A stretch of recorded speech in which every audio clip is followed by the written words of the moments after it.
নমস্কার বন্ধুরা। যুদ্ধের দ্বার প্রান্তে দাঁড়িয়ে বাংলাদেশ এক চরম জ্বালানি সংকটের মধ্যে দিয়ে যাচ্ছে।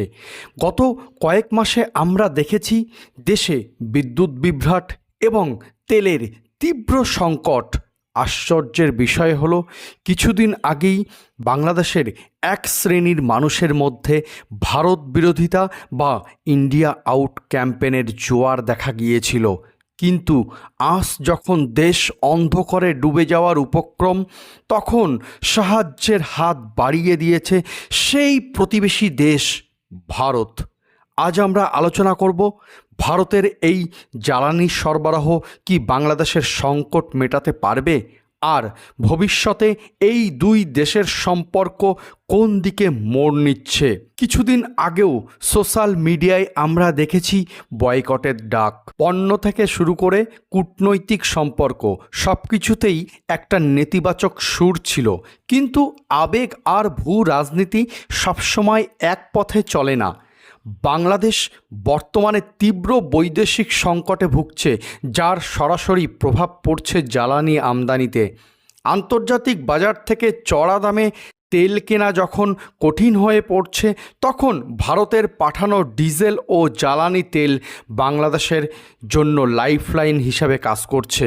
ভারতের নুমালীগড় রিফাইনারি থেকে পাইপলাইনের মাধ্যমে এবং রেল ওয়াগানে করে যে জ্বালানি বাংলাদেশে আসছে, তা কেবল তেল নয়, বরং বর্তমান সংকটকালে একটি বড় অর্থনৈতিক স্বস্তি। আপনারা জানেন, ভারত বাংলাদেশ ফ্রেন্ডশিপ পাইপলাইনের মাধ্যমে সাশ্রয়ী মূল্যে ডিজেল আমদানির চুক্তি রয়েছে।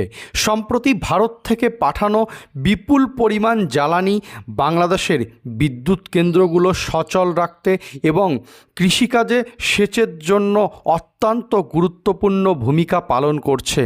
যেখানে বিশ্বের অনেক উন্নত দেশ জ্বালানি নিয়ে হিমশিম খাচ্ছে, সেখানে ভারতের এই নিরবিচ্ছিন্ন সরবরাহ প্রমাণ করে যে প্রতিবেশী দেশ হিসাবে একে অপরের উপর নির্ভরশীলতা অস্বীকার করার উপায় নেই।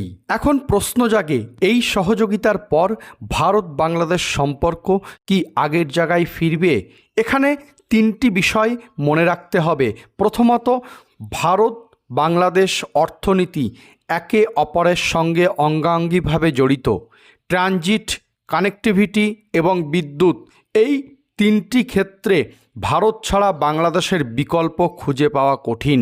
দ্বিতীয়ত, জনগণের মধ্যে যে বিক্ষোভ বা বিরোধিতা দেখা গিয়েছিল, তা প্রশমিত করতে দুই দেশেরই কূটনৈতিক দক্ষতা প্রয়োজন।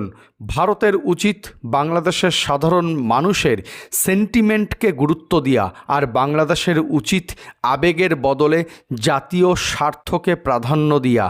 দক্ষিণ এশিয়ায় স্থিতিশীলতার জন্য ঢাকা দিল্লির বন্ধুত্ব অপরিহার্য।